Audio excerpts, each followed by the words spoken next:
एक समय की बात है जब एक बहुत बड़े से गांव में एक बौद्ध भिक्षु गांव के बाहर अपनी कुटिया बना के रहा करते थे।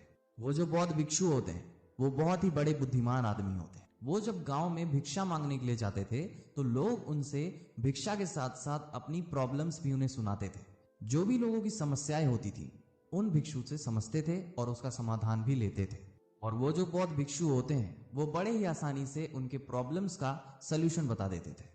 और ऐसे ही एक दिन की बात है जब वो भिक्षा मांगते मांगते गांव के सबसे धनी आदमी के घर पहुंचते हैं। वो जो व्यक्ति रहता है वो काफी धनवान रहता है, उसके पास पैसों की कोई कमी नहीं रहती है, लेकिन उसके घर में एक प्रॉब्लम रहती है। वो जो धनी व्यक्ति था वो पैसों से बहुत ज्यादा मजबूत था, लेकिन उसके घर में एक चीज की प्रॉब्लम थी कि उसके घर वाले आपस में लड़ते रहते थे। उसके घर में शांति और आपसी भाईचारे की बहुत ज्यादा कमी थी। इस बात को लेकर वह अमीर आदमी बहुत ज्यादा परेशान रहता था।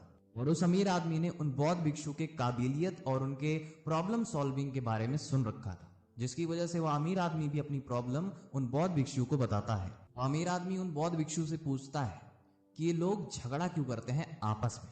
वो जो बौद्ध भिक्षु होते हैं वो बहुत ही देर तक सोचते हैं और कुछ देर बाद बहुत ही ऊंची आवाज में उस अमीर को जवाब देते हैं। वो कहते हैं कि मैं तुम्हारे यहाँ भिक्षा लेने आया था, ना कि तुम्हारे फालतू सवालों के जवाब देने के लिए।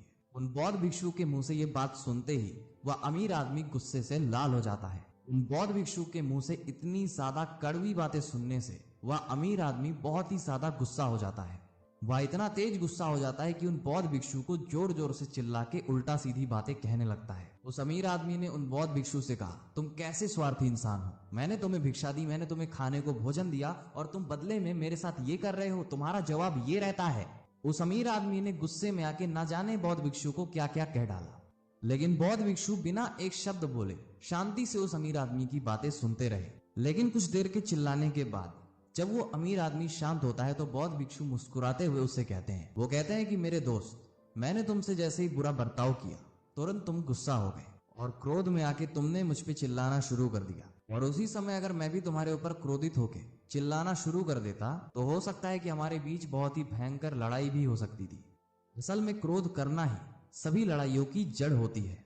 जब एक व्यक्ति गुस्से में हो और दूसरा व्यक्ति भी गुस्से में हो और उसके सवालों का जवाब भी दे वो, तो हो सकता है वहां पे बहुत ही भयंकर लड़ाई भी हो सकती है। लेकिन वहीं पे दोनों में से कोई एक व्यक्ति अगर शांत रहे तो बहुत ही बड़े से बड़े झगड़े को सुलझाया जा सकता है। साफ शब्दों में बात करें तो जितना ज्यादा आप सहनशीलता दिखाएंगे उतना ही झगड़े कम होंगे। दोस्तों, इस कहानी से हमें यही सीखने को मिलता है, चाहे आपका घर हो, चाहे बाहर हो, चाहे आपका ऑफिस हो, स्कूल हो, कॉलेज हो, कोई सी भी जगह हो, हमें खुद को स्थिर और शांत रखना चाहिए।